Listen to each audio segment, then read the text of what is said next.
നാദം കേട്ടു മാനത്തെ മായാവനത്തിൽ നിന്നും മാലാഖമണ്ണിറങ്ങി.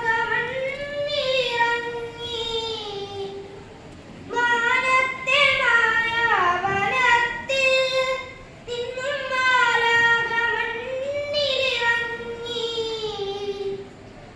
ആവിളി താമരപ്പൂവിൽ നിന്നു ആശാപരാഗം പറന്നു.